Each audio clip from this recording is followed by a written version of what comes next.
আসসালামু আলাইকুম প্রিয় দর্শক, আপনারা কেমন আছেন? নিশ্চয়ই আশা করি আপনারা ভালো আছেন। অন্য দিনের মতো আজকেও আরেকটা নতুন ব্লগ ভিডিও নিয়ে আসলাম। ব্লগ ভিডিও এই জন্যই নিয়ে আসলাম যে আমাদের এখানে এখন যেটা বর্ষাকাল, এই বর্ষাকালে বন্যার পানি আসতেছে আমাদের এই ধীরবিলে।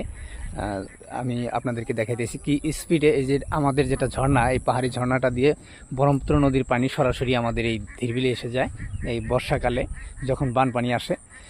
আর এই বানপানি আসার সময় আমাদের এই এলাকাগুলো আপনাদেরকে যা দেখাইছিলাম, এই যে আমাদের যেগুলো এই যে ধান ক্ষেতগুলো, এগুলো সব পানি হয়ে এগুলো সম্পূর্ণ বিল হয়ে যাবে। অনেক দিন আগে আপনাদেরকে আমি একটা ব্লগ ভিডিওতে দেখাইছিলাম আমাদের এলাকাটা। দেখেন এখানে এই যে একটা খরা ফিট হইতেছে, দেখেন মাছ মারার জন্য, যেটা আমাদের এখানে খরা জাল কয়, এটা ফিট হইতেছে। আর এই যে সুন্দর পানি আসতেছে, দেখেন কি স্পিডে পানিগুলো আসতেছে।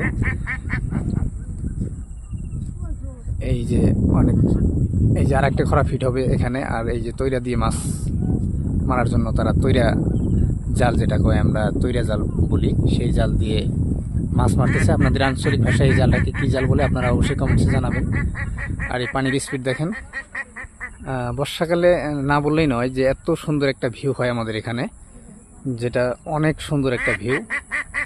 এই যে হাঁস পানিতে চড়তেছে, এই যে তৈরা আরেকটা খেয়াও দিল, দেখেন দুইজন একসাথে মাছ মারতেছে এটাই এই জায়গায়।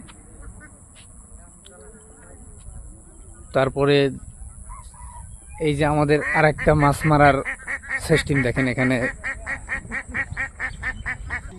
এই যে মাছ মারার একটা পদ্ধতি, এইটা দিয়ার বলে, দেখেন এই যে ভাঙা দিয়ার ঠিকঠাক করে তারপরে মাছ মারার জন্য ব্যবস্থা করতেছে। এই যে আরো এই যে কিছু নতুন দিয়ারও আছে এখানে। আর দিয়ারগুলো বসানোর পদ্ধতিটা আপনাদেরকে দেখাইতেছি। এত সুন্দর করে দেখেন, এই যে মাটিগুলো সমান করা হয়েছে, এই যে মাটিগুলো সমান করে একদম দিয়ার এই দিক দিয়ে এই যে পানি দিয়ে আপনি দেখতে পাচ্ছেন, এই পানির তলে এইগুলো বসানো হয়, এইগুলো দিয়ে মাছ মারা হয়। খুবই সুন্দর একটা পদ্ধতি। অনেক পানির ভিতরেও এই দিয়ারগুলো দিয়ে মাছ মারা হয়। নতুন নতুন পানি আসতেছে, যার জন্য মাছের সংখ্যা খুব কম। তো কালকে বা পরশু দিনের ভিতরে এই দিয়ারগুলোতে অনেক মাছ দেখতে পারবেন আপনারা। এই যে মাছ ধরা হইতেছে। আর পানির স্পিডটা দেখেন, এই পানিটা সম্পূর্ণই আমাদের যেটা আসামের প্রধান নদী, বড় নদী যেটা ব্রহ্মপুত্র থেকে এই পানিগুলো আসতেছে আমাদের এখানে। আর এই পানিগুলো এসে একটা সময় এই যে পাহাড়টা দেখতে পারতেছেন, পাহাড় থেকে এই আমি যে দাঁড়িয়ে আছি এ পর্যন্ত আমাদের ধীরবিলটা, এগুলো বর্তমান ধীরবিলটা ছোট আছে। আর যখন পুরা বন্যা হয়ে যাবে তখন পুরা এই পাহাড় থেকে আমার এলাকা পর্যন্ত সম্পূর্ণটুকু একটা বিলে পরিণত হয়ে যাবে।